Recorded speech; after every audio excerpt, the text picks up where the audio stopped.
Ito na yung version 3. Yan sir, yan ang ating latest Aerox version 3. May ano kayo? Ito na lang available. So isang magandang araw sa inyong lahat mga ka-two-wheels. Welcome back sa ating channel. Another day, another video. So in today's vlog, papasyal tayo dito sa Yamaha. Pambihira, putok na putok ngayon ng bagong Aerox V3 eh. Hindi pa ako nakakita sa personal, so sobrang naiintriga ako eh. Pero meron na ako mga napanood na vlogger, mga moto vlogger na nakapag-review na nito. So dito sa lugar namin parang wala pa ako nakitang gumagala sa lansangan. So ngayon tatry nating pumunta dito sa may Yamaha. Parang boundary na yata nung Kalumpit Malolos to eh. Tingin ko hindi mawawala ng display dito. Nangangati na tuloy ako. Parang gusto kong ibenta yung Aerox ko. Sana lang wag kong matitipuhan yung bagong Aerox V3 na to. Tiyak, mabebenta ko talaga yung Aerox ko para makakuha ng bago. So total pupunta na rin lang tayo sa Yamaha. So check na rin natin yung ibang mga available nila ron. Pero alam ko ano lang to eh, puro scooter. Parang wala silang big bike doon. Sobrang pogi naman kasi nitong Aerox na to. Parang last year pa yata pinapakita tong V3 na to eh. Pero kamakailan lang lumabas talaga. At kailan lang naging available dito sa atin sa Pilipinas. Gaya nga na sabi ko, wala pa ako nakita sa personal. Pero sure ako talagang maraming maraming magkakaroon ng interest dito sa bagong Aerox na to kasi ang pogi. Grabe, ganda ng looks. Haluan mo pa ng features. So tingnan natin guys. So dito na yun eh. Dito na yun. Nasaan ba? Tapat daw. Ito. Yun. Yamaha. Ito. Ito na. So pwede bang umano sa loob? Dito na lang siguro tayo sa labas.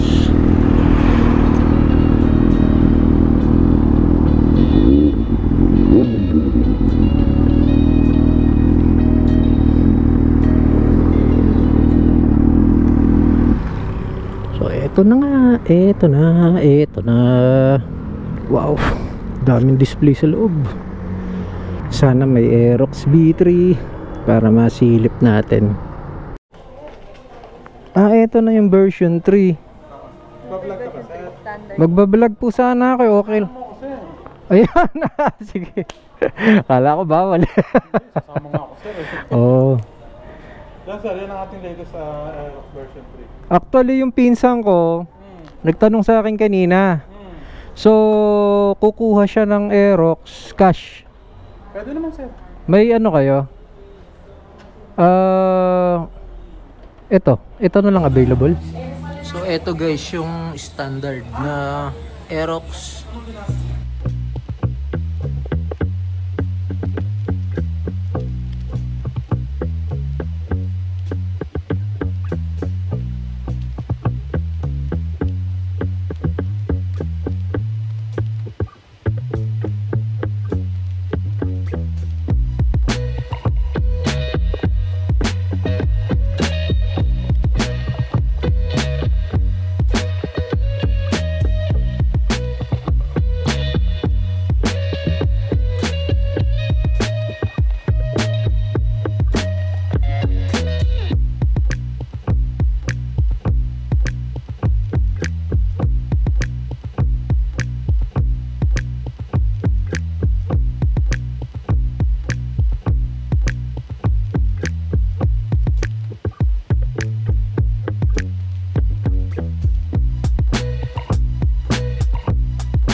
So ayan guys, dito pala sa may Yamaha. Parang ito lang ang Yamaha sa Kalumpit eh. Hindi pala Lungos. Pio Cruzcosa, yun no.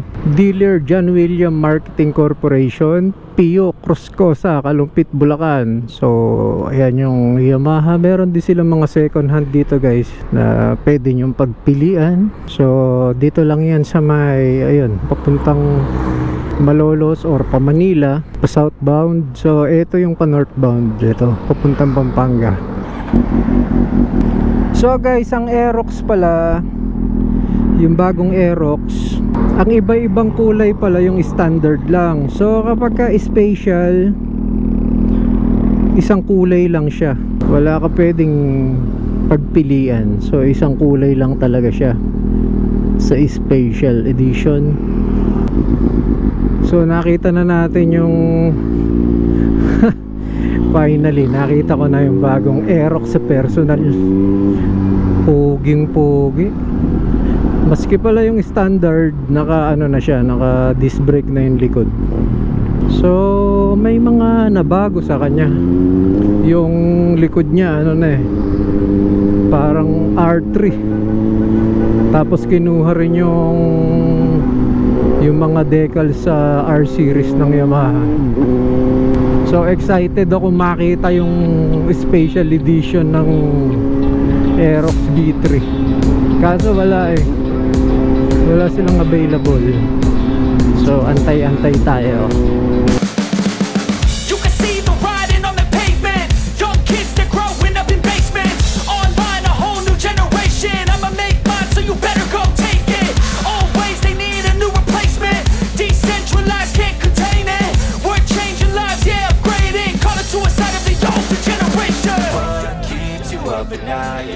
Make all the demons quiet, yeah. We were built to thrive, yeah.